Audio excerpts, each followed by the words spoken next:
फौज अंगावर यायला तयार असतात तेव्हा वरिष्ठ लोक असे म्हणतात, ज्येष्ठ लोक, हा धाडस करू नका. हे धाडस केलं तर दिसणार नाही. तुम्ही असला नसलं स्वराज्य चाललं जाईल, छत्रपती जाऊ नये. ह्या लहान शिवा 14 वर्षाचा असताना सुद्धा पहिला किल्ला ताब्यात घेत असताना मित्र लक्षात घ्या का धाडस, प्रामाणिकपणा, सामान्य माणसासाठी मरण्याची तयारी असणारी ही खऱ्या अर्थानं विचाराची शक्ती जिजाऊने ज्या ताकदीनं पेरली होती ती खऱ्या अर्थानं कामी आली. आणि पहिल्यांदा 7 लोक किल्ला हाती घेत 30 ते 40 ओव्हरच्या 350 किल्ले ताब्यात घेतले. ही लहान गोष्ट नाही. लढाई फक्त मोगलांसोबत नव्हती, वतनदारासोबत होती. हे तर दिसणारी लढाई आहे, लेकिन छुपा युद्ध जो था वो वतनदार थे. वतनदार कोण होते? पाटील म्हणजे काही एका जातीचा नव्हता, देशमुख म्हणजे एका जातीचा नव्हता, ते पदवी होती. इथे जेवढे देशमुख बसले असेल, पाटील असेल, हे पदवी आहे, आडनाव नाही होते, हे पदवी आहे.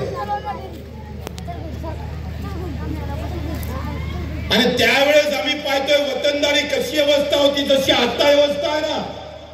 7,000 के भाव की सिफारिश और 5,000 के भाव में उठाना है सोयाबीन को, खरीदने करना है, तशीच अवस्था होती.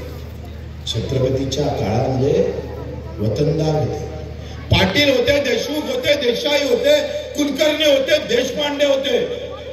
यांच्याकडे ह्या सगळ्या आम्ही पाहतोय वतनदारी होते. वतनदारी काय करायची माहित आहे? वतनदार म्हणजे काय होतं? जेवढं पिकात शेतात पिकवान ते पहिले वतनदाराच्या घरी घेऊन जायचं. आणि वतनदार 3 हिस्से काढायचे. एक हिस्सा राजाचा, ज्याचा किल्ला असेल, ज्याच्या त्या दरवा एरिया असेल, त्या शेतकऱ्यातले 3 हिस्स्यापैकी 2 हिस्से जायचे. पहिला हिस्सा राजाला जायचा, दुसरा हिस्सा वतनदाराला जायचा आणि तिसऱ्या हिस्स्यातून बदमाश की वाचीन अर्धा हिस्सा शेतकऱ्याच्या हाती भेटायचा.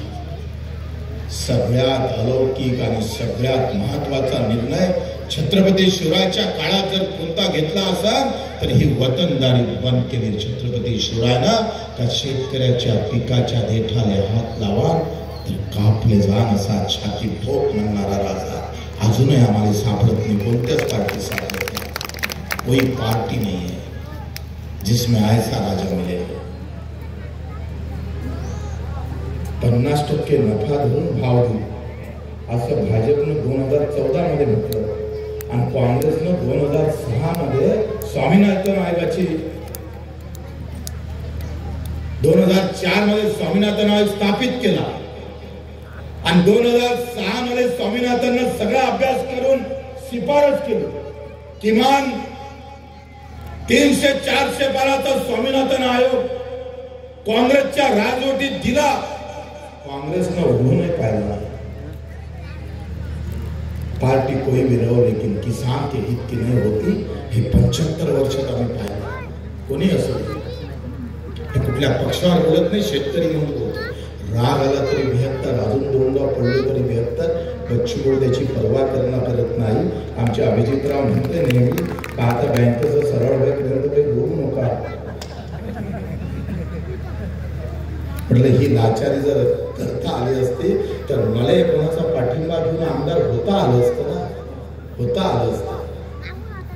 पण ती लाचारी आमच्या नसानसात नाहीये. मित्र लक्षात घ्या का ही जी वतनदारी होती, ही वतनदारी खऱ्या अर्थानं खतम केली. आणि वतनदारी खतम केली म्हणून नात्या बोत्यातले माणसं छत्रपतीच्या विरोधात गेले.